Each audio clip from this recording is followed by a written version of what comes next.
Bonjour. Dans notre monde contemporain, on dirait que la sagesse n'a plus de parole, c'est l'ignorance qui parle et qui domine. Non seulement ça, en plus de ça, l'ignorance veut guider la sagesse. Elle veut orienter la sagesse. Elle s'impose sur la sagesse. Je ne sais pas, quelques idées, comment je vois les choses. Quelques idées, je les mets sur la table. La sagesse, ce n'est pas une information. Le mot information, c'est que, on dirait que la personne, elle transmet. C'est quand vous dites, par exemple, un discours direct, un discours, vous le prenez, vous le donnez. Parce que c'est que l'information. Connaissance, ça demande, il y a un point d'interrogation. Est-ce que la personne, on peut lui attribuer les connaissances, on dit un connaisseur, ou bien on dit il transporte les connaissances. Ça demande un peu d'analyse. Scruter quelque chose profondément. La sagesse, elle inclut un comportement, un monde intellectuel avec un comportement. L'ignorance, non. L'ignorance, c'est un vide. La sagesse, elle comble un vide dans l'espace. Elle existe. Elle est là. L'ignorance, elle est vide. Il n'y a pas d'espace. Elle ne comble pas un vide dans l'espace. Elle simule une existence. La sagesse n'a pas d'image. Les images qui se manifestent, elles se manifestent spontanément. Elle vit avec spontanéité. Voilà ce que c'est que la sagesse. Dans ce vide, elle comble un vide dans l'espace. Elle existe, bien sûr. Il y a des choses qui se manifestent. Elles se manifestent après un travail. Après un travail de recherche, un travail et un comportement. Par contre, l'ignorance, c'est un vide qui simule des images. Et c'est des images qui ne sont même pas les siennes. C'est des images holographiques visualisées dans l'espace. Ensuite, elle veut s'incarner dans ces images. La sagesse, les gestes de la sagesse, c'est des gestes modestes, modestie. Elle cache un trésor.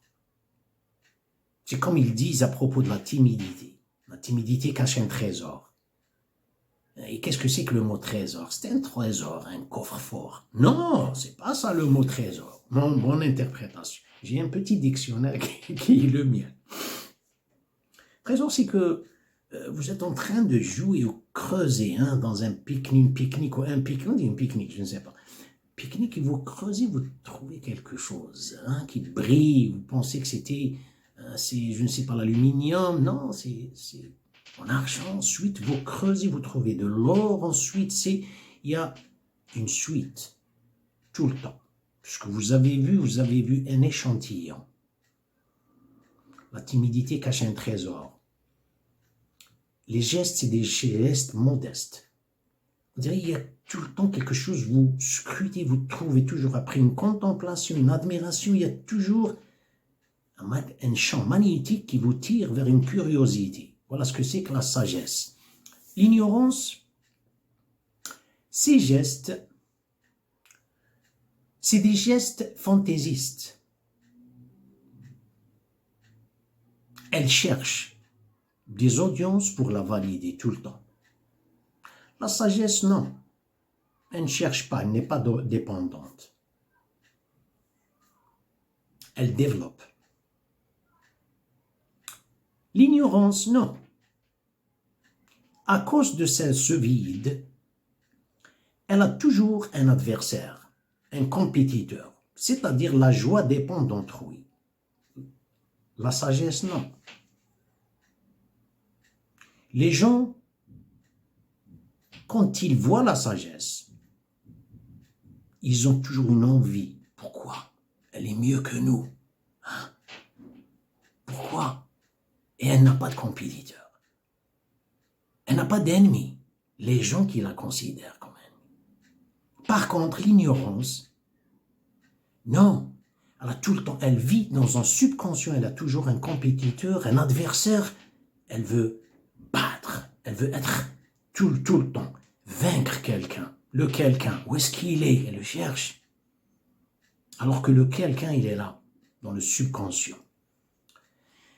Ce qui est malheureux, ce qui se passe dans ce monde, vraiment, c'est ce qui se passe, c'est que l'ignorance veut guider.